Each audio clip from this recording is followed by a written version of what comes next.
¿Por qué México y Estados Unidos no pueden colaborar en el tema de armas y drogas? Dado lo poco que parece importarle al sistema político estadounidense la violencia armada en América, resulta difícil creer que se hará mucho para ayudar a frenar la violencia en México. El Departamento de Seguridad Nacional anunció que funcionarios de Estados Unidos y México reafirmaron su compromiso con los esfuerzos conjuntos para interrumpir el tráfico de fentanilo y sus precursores a través de la frontera de México hacia Estados Unidos, así como el flujo de armamento en dirección opuesta. La cautelosa redacción del comunicado, sin embargo, con 38 palabras sobre lo que los estadounidenses necesitan en cuanto al fentanilo y otras 38 sobre lo que los mexicanos quieren en cuanto a las armas a cambio, subraya el delicado equilibrio entre los intereses de ambas naciones. En realidad, es en su mayoría un pensamiento ilusorio. Los funcionarios estadounidenses deben reconocer que su objetivo principal, detener el flujo transfronterizo de narcóticos ilegales, solo está relacionado circunstancialmente con el objetivo del gobierno mexicano de contener la violencia que está desestabilizando al Estado mexicano. Estos objetivos divergentes conducen a diferentes prioridades. No hace mucho tiempo, hasta la década de 1980, México era un país en el que los cárteles de la droga y un Estado corrupto podían hacer acuerdos que reducían en gran medida la violencia en el negocio. Era un panorama del que muchos mexicanos, dentro y fuera del gobierno, ahora tienen una nostalgia apenas disimulada. Hubo violencia, señaló un análisis de los científicos políticos Richard Snyder y Angélica Durán Martínez. Pero en su mayoría fue resultado de represalias de los traficantes contra sus competidores, y nunca alcanzó los niveles vistos en otros mercados de drogas ilícitas, como Colombia. Los acuerdos eran muchos, los traficantes compraban licencias de operación a políticos y policías locales.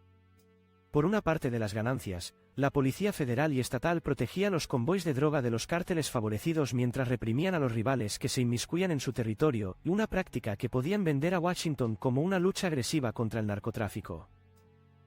Pero llegaron campañas contra la corrupción, a partir de la década de 1980, impulsadas por la guerra contra las drogas de Estados Unidos.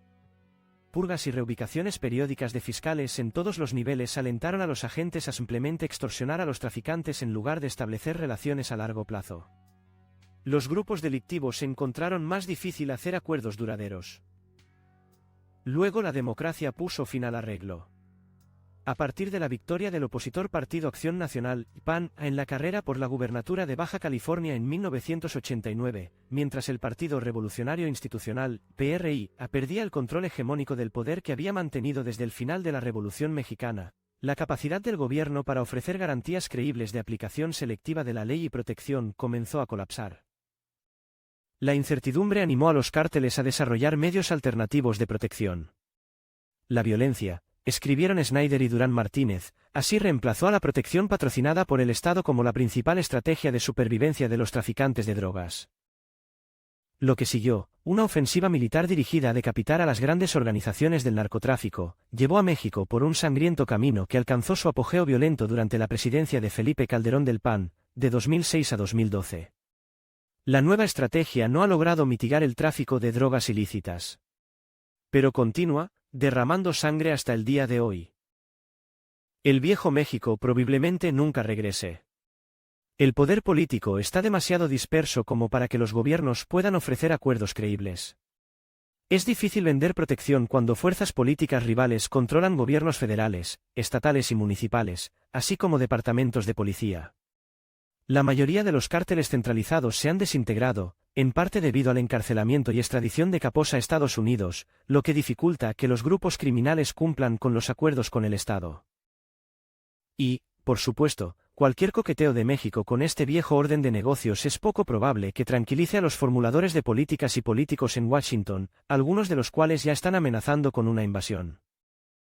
Pero entonces, ¿qué? La cuestión insoluble sigue en su lugar. ¿Cómo conciliar el objetivo de Estados Unidos de interceptar narcóticos con la prioridad de México de frenar la violencia? La preferencia de Washington por la interdicción a través de armamento militar tampoco sirve a los intereses de México. El comunicado del Departamento de Seguridad Nacional acierta en una cosa. México tendría más éxito en desarticular a los cárteles de drogas si no estuvieran armados con ametralladoras calibre 50 y rifles de francotirador Barrett. Luis Valentín Pereda, criminólogo mexicano de la Universidad de Montreal, argumenta que la tarea más urgente de México es reducir el arsenal de los delincuentes, evitar que las armas ingresen a México, confiscarlas a los criminales, destruirlas. Los traficantes de drogas que se enfrentan con machetes o pistolas representan menos amenazas para la sociedad que aquellos que usan rifles AR-15. Washington ha hecho poco para ayudar. En 2018 había casi 14 millones de armas no registradas en México, la gran mayoría de las cuales fueron contrabandeadas desde Estados Unidos.